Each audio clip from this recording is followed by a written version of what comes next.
Assalamualaikum warahmatullahi wabarakatuh. Saat ini saya ingin memberikan tutorial terkait tentang pembuatan data flow diagram dengan menggunakan Draw.io. Nah, hal-hal yang harus kalian siapkan untuk kalian bisa menggambar data flow diagram di dalam Draw.io adalah kalian harus menyiapkan dulu folder baru yang kalian create di dalam cloud ya, karena di sini karena kita menggunakan online, maka nanti di sini media penyimpanan bisa menggunakan Google Drive-nya kalian. Nah, sebelumnya pastikan kalian sudah memiliki alamat email ya, email yang berada di Gmail, kemudian kalian bisa buat Google Drive-nya ya, seperti itu. Nah, di sini tahapan untuk kita meng-create folder khusus di dalam Google Drive kita, kalian bisa klik emailnya, kalian buka akun kalian, kemudian kalian pilih Google Apps ya. Di dalam Google Apps itu nanti kalian bisa klik Drive ya, kemudian setelah itu kalian klik New ya, seperti ini. Nah, pilih folder ya. Setelah kalian klik File terus New Folder, kalian bisa ketikkan di sini misalkan karena ini adalah mata kuliah praktikum APSI, maka saya akan menulis di sini adalah new folder mengenai praktikum APSI, sehingga nanti semua aktivitas yang kita kerjakan untuk mata kuliah praktikum APSI akan saya simpan di dalam folder praktikum APSI yang ada di dalam Google Drive ya. Setelah itu kita lanjut kepada Draw.io ya. Nah, bagaimana cara kita menampilkan Draw.io di dalam di dalam aplikasi kita? Itu kita bisa klik Google Chrome ya, kita pilih browser Chrome, kemudian nanti di sini kita bisa tuliskan di alamat URL-nya itu adalah Draw.io ya, kemudian kita pilih apps.diagram.net ya, seperti ini kita klik. Nah, nanti akan muncul jendela Windows seperti ini. Nah, karena kita ingin baru memulai meng-create yang baru, maka kita bisa create new diagram. Setelah kita klik new diagram ya, kemudian nah di sini akan tampil bentuk-bentuk diagram yang ditawarkan oleh Drawing.io, di mana nanti kita bisa meng-create flowchart, class diagram, organization chart ya, entity relation diagram ya, sequence diagram ya, dan banyak lagi yang bisa kalian kerjakan di dalam Draw.io disesuaikan dengan kebutuhan ya. Karena kita baru pertama kali meng-create data flow diagram, maka kita bisa klik blank diagram ya. Atau kita juga bisa memilih flowchart. Nanti di sini akan banyak sekali jenis-jenis yang ditawarkan di dalam flowchart ya. Kita bisa pilih salah satu ya, seperti itu. Namun saya lebih prefer kita mulainya dari awal, yaitu menggunakan blank diagram ya. Kemudian kita bisa klik create. Namun sebelum kita create, di sini kita simpan nama ya, kita berikan nama dulu. Diagram yang akan kita buat itu tentang apa gitu ya. Nah, makanya di sini kita bisa tulis misal sistem informasi pendaftaran ya. Ini contoh saja, pendaftaran ya. Kemudian kita create. Nah, di sini nanti kita bisa use root folder. Kalau kamu iya, maka dia akan otomatis disimpan di dalam folder daripada Google Drive kita. Nah, tapi sebelumnya kalian pastikan dulu bahwa ketika kalian mengerjakan Draw.io ini, kalian merekodnya atau menyimpannya itu akun Google-nya itu kalian menggunakan alamat email yang sama ya, untuk memastikan bahwa aplikasi yang kalian create nantinya itu akan terrecord di dalam Google Drive yang sudah aktif ya, sudah ada. Nah, kalau kita pilih no folder ya root, maka kita bisa pick folder ya. Nanti di sini kita lihat di sini sudah ada drive atau new folder yang sudah kita create tadi, yaitu praktikum APSI. Kemudian kita klik saja ya, kita klik, kemudian kita pilih ya, di sini nanti kalau sudah ada, jadi nanti kalian bisa lanjutkan ke dalam pekerjaannya kalian. Nah, di sini kita bisa klik create. Yes. Ya. Nah, baru nanti di sini kalian bisa melakukan simpan. Simpan.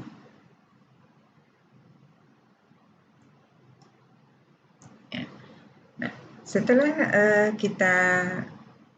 nah ini yang kita sebut dengan jendela tempat di mana kita bisa meng-create ya, gambar daripada data flow yang akan kita kerjakan.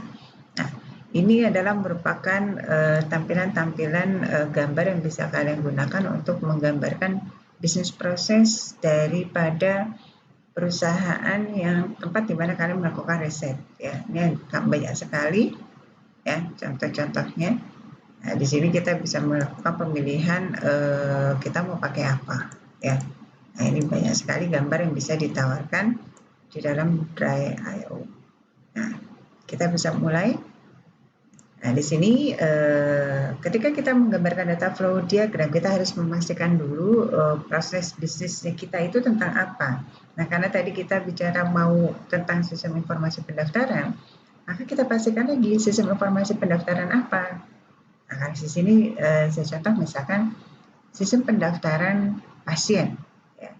Maka karena di sini saya ingin menggambarkan data flow diagram dengan pendekatannya Jordan, kan nanti di sini proses yang kita gambarkan adalah berbentuk lingkaran. Ya. Nah, lingkaran di sini akan menggambarkan proses sistem yang ada di dalam sistem informasi pendaftaran. Misalkan di sini adalah sistem informasi pendaftaran pasien.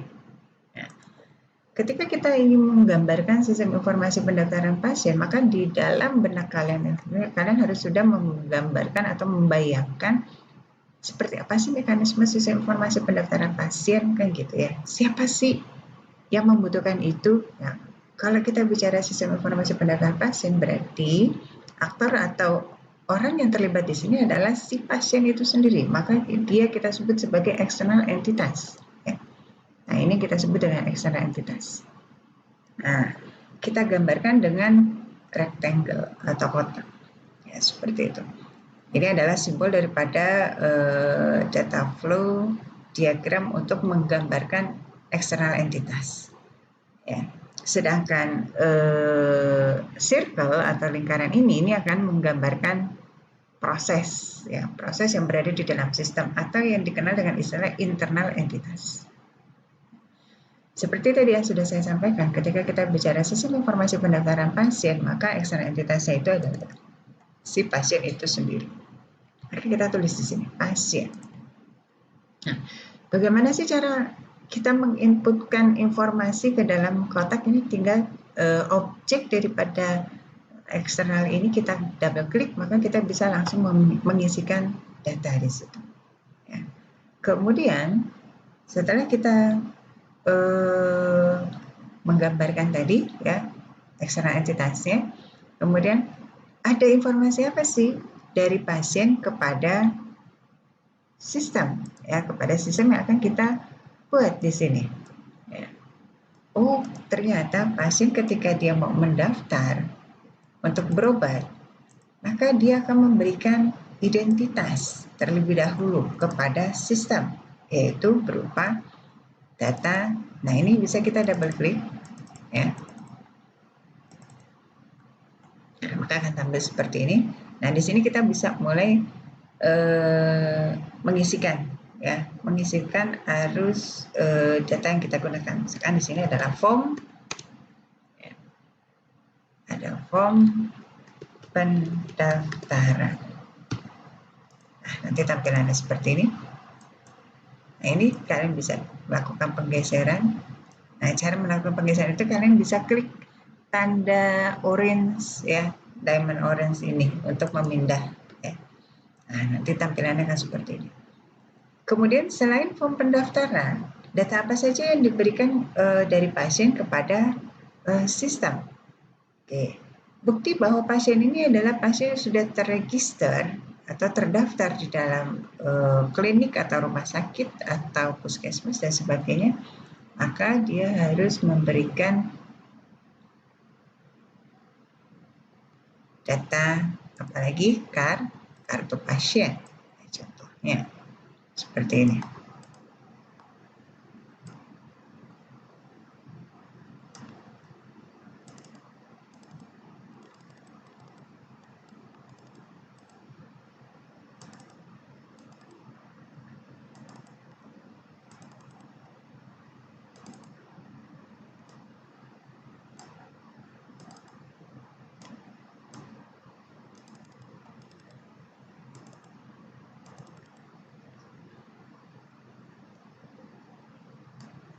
Seperti ini.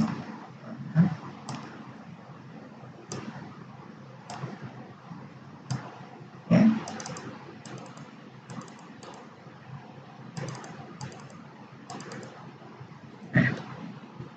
Maka nanti di sini kita bisa tuliskan kartu pasien. Oke, benarnya seperti ini. Kemudian apalagi kalau si pasien itu sudah memberikan kartu pasien, sudah melakukan form pendaftaran, maka sistem akan memberikan informasi berupa apa? Nomor antrian misalnya.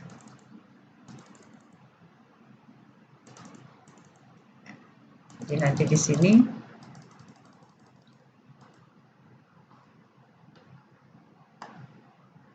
kita akan membuat nomor antrian.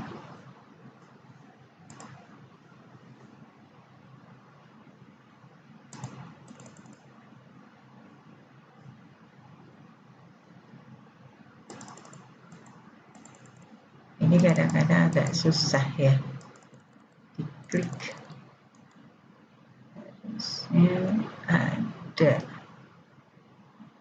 insert.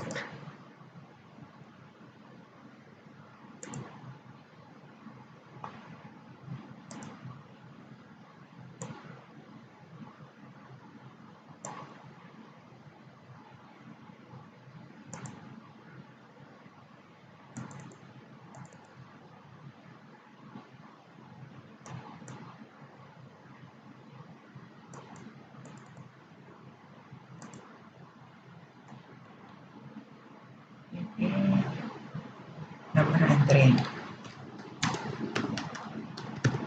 Oke, jangan seperti ini. Nomor antrian. Ini kita sebut dengan arus dokumen ya, atau alir data ya, dari eksternal ke dalam sistem.